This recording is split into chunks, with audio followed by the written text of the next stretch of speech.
Hello and thank you for joining me. I'm Heather Forgan of stampwithnellie.com. I'm an independent Stampin' Up! Demonstrator in the UK. I have made this cute little milk carton box for a colour challenge. It's the Creative Colour Challenges.blogspot.com, and the current challenge at the time is to use cinnamon cider, cherry cobbler and shaded spruce. So my box is cinnamon cider and I have used some of the Gingerbread and Peppermint Designer Series paper, and I have done a little bit of stamping with cherry cobbler, and my ribbon is cherry cobbler as well, and I've got a little bit of stamping and card there in shaded spruce. This ribbon can just slide off and it opens, and you can see that it fits a Yankee candle nice and neatly. So I have done some videos for this type of box before, and I've been making some for a craft fair recently, and I've actually changed my measurements to be a little bit more frugal with card.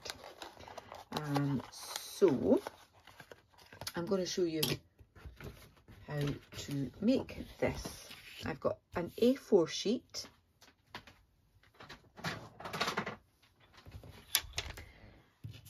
and the width of this is 8 1/4.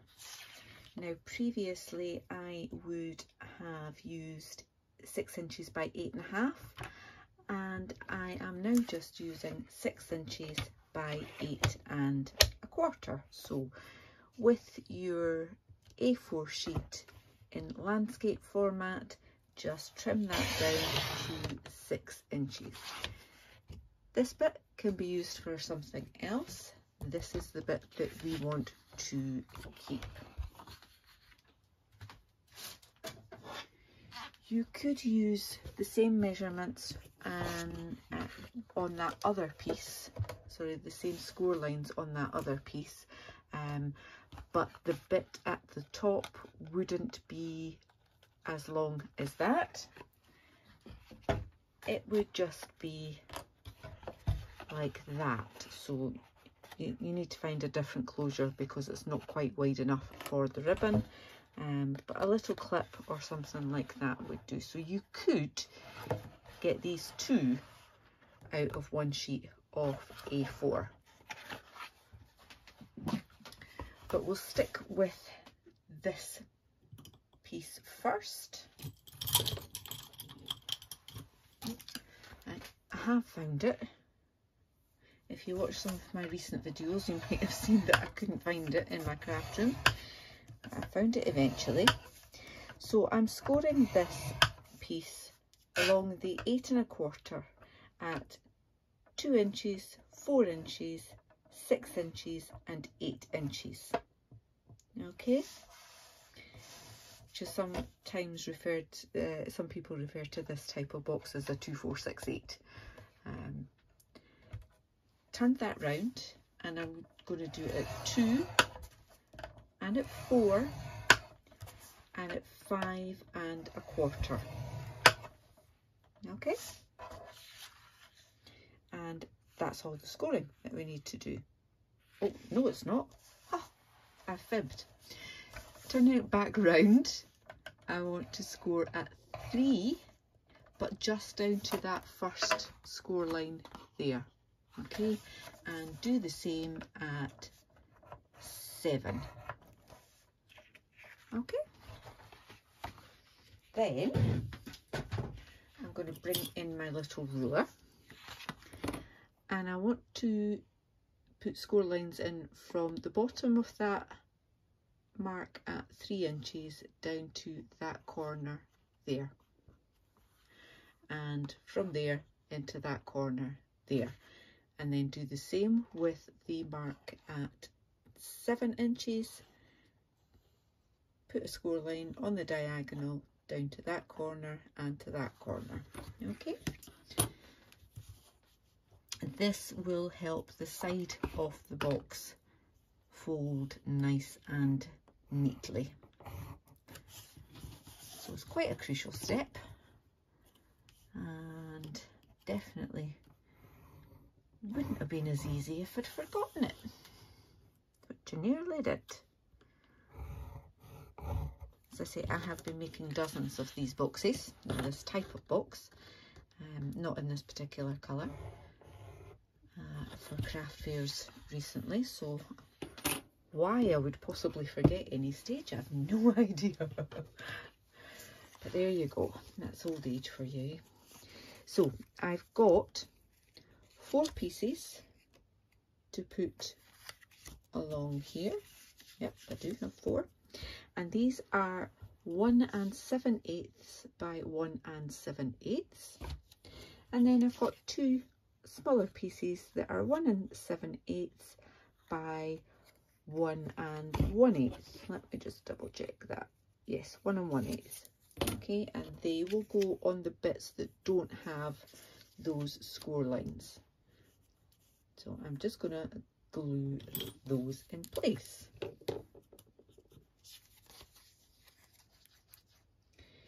You could do all your burnishing, etc. beforehand. I actually quite like, because there's just a tiny margin on this, I quite like to have it laying nice and flat so that I can make sure I've got everything in the right place. Nope. Just bring that down a little bit. There we go.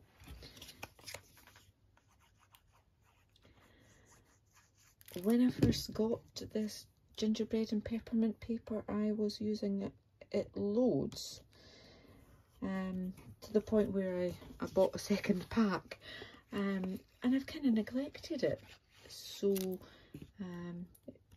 it was great when the colour challenge had cinnamon cider, because it made me think, oh, I could use some of the gorgeous designer series paper, and it's a 6x6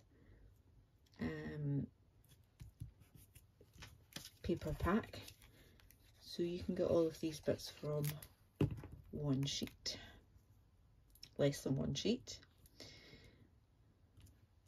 Okay, so got my bits of paper added, just now going to cut up these, in fact no, burnish first.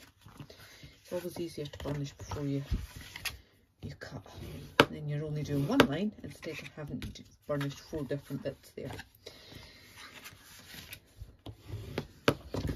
So those bits go like that, and this top one I actually want to fold back on itself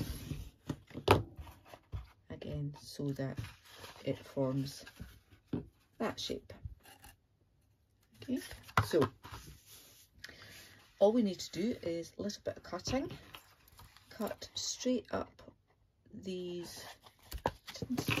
Didn't do it that way, did I? Oh, what is wrong with me today? Possibly not enough coffee. Or crafting fuel, as we like to call it. 3rd time's a charm. Straight up those score lines there, just to where it intersects along that line there. Straight up and straight up.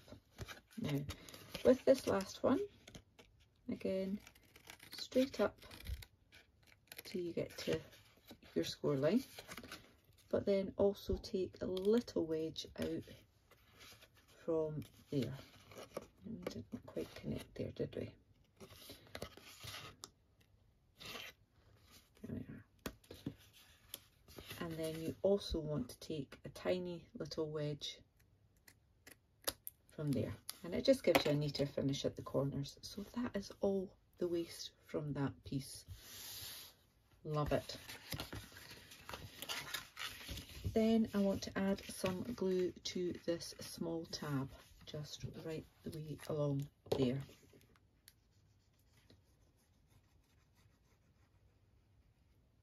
So it's a delicate balance. You want to have plenty of glue so that it sticks, but you don't want to have it oozing out. And then just fold that over, and that will tie up nice and neatly there. I like to then fold it the other way and give a press that way too. Okay, so you can see there's a little bit of seepage, but it will dry clear, and it's on the inside. Nobody's going to see it.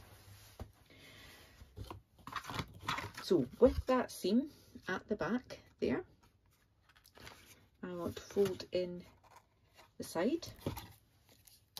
I like to add just a little bit of glue so it keeps it in place. Side, so that was one side, the other side. Fold this one at the back, fold that forward. And here you can maybe see that I have not gone very straight with my cutting on my score lines, but I can fix that, that's not a problem. And then on this last one, glue all the way around and press down firmly. I like to take my bone folder and press on the inside as well, just to make sure we've got all of those layers sticking together. And if we've got any bits jutting out, quick little trim with the snips. That's cool. So that's that done. Now I can pop in my candle or whatever little gift you want, and then we've got these bits, those score lines at the side there. Just push that and then push it down, and it will just naturally go where it wants to, which is exactly where we want it to go. And then to do the closure, I just added my ribbon. It's a beautiful ribbon, this, lots of shimmer and shine on it. Now, if you've got a little clip or something, you might want to use that to keep it in place whilst you tie it. And I'm just simply doing a double knot on this one. She says simply and then gets herself in a ankle. There we go.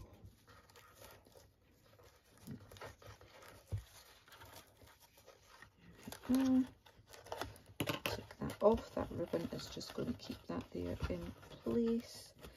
And bring in the ribbon scissors. Just chop that down a little bit, like so. Then for the decoration, I kept it pretty simple. I have used the seasonal label dies, and I used this and these two, and the coordinating dies from the set. And my sentiment, because this one doesn't have any sentiments, comes from Penguin Place, this little season's greetings. Now this is the die that I used for the season's greetings, which you'll see is quite a bit longer than the one that we've got on there. So I will show you how to do that. So first of all, I'm going to stamp all of the elements that I need. I've got these little scraps here. I've got my stamps all ready mounted. I was going to say, where's the other one? It was at the side. I knew I had done it. It was just where. So that's shaded spruce on shaded spruce card. So it does come up a little bit darker than it would look if it was just on white. Shaded spruce again, like so, and then some cherry cobbler. Ink up these berries, and then remember which way round it goes. Because it's photopolymer, you can kind of see through. Yeah, it's close enough. And also want to stamp the sentiment in cherry cobbler as well. So I'm just popping that on this little scrap there. Okay, and these ones are easy enough to die cut, and just line that up and line that up. This one, I'm going to line that up and cut it there first of all. Add a little bit of low tack tape. Okay, so let me just bring in my mini cut and emboss.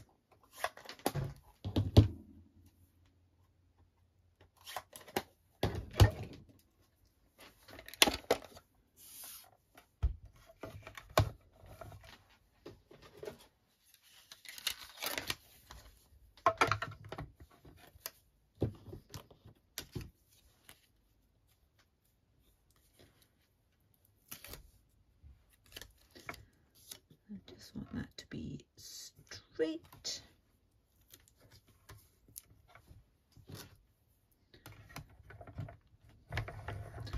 And wind that through.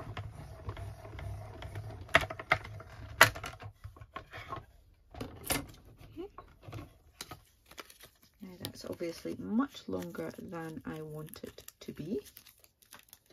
So what I'm going to do, put that tape back again, is simply line it up with where I do want it, and just turn it over, make sure I've got the edges in the lines of that die there,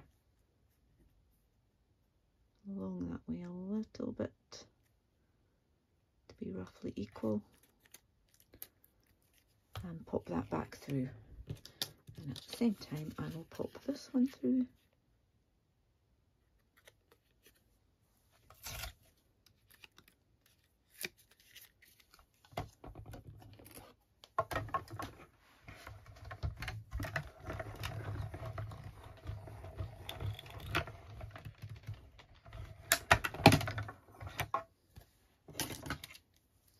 So there you have it. It's just cut that bit off at the end there. I've got that cut. I now just need to cut the foliage.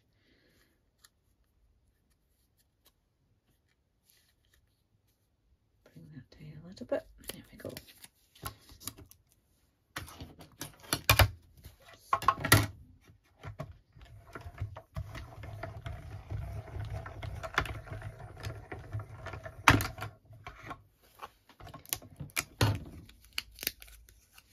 That's all done.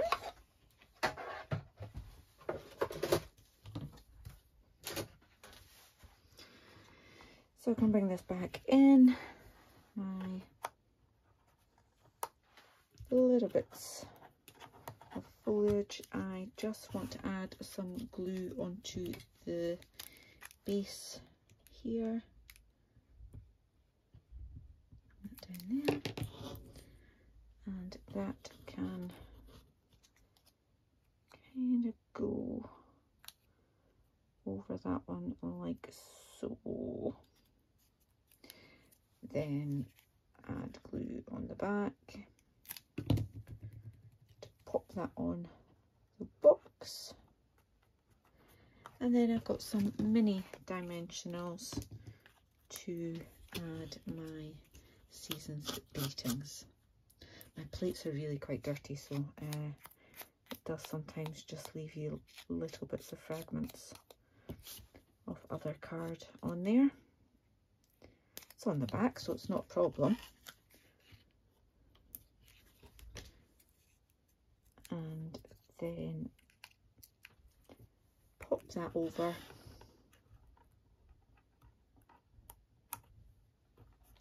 Like so, and my final touch was to add some gems. Now, I don't have any cherry cobbler gems, but I do have cherry cobbler stamp and write. Nope, stamp and blend. I do have stamp and write as well, but stamp and blend works better. So you can simply colour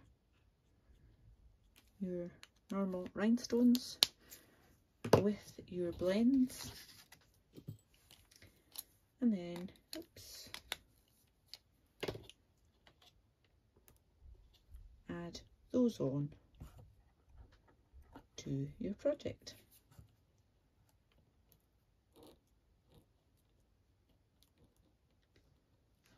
If you can get them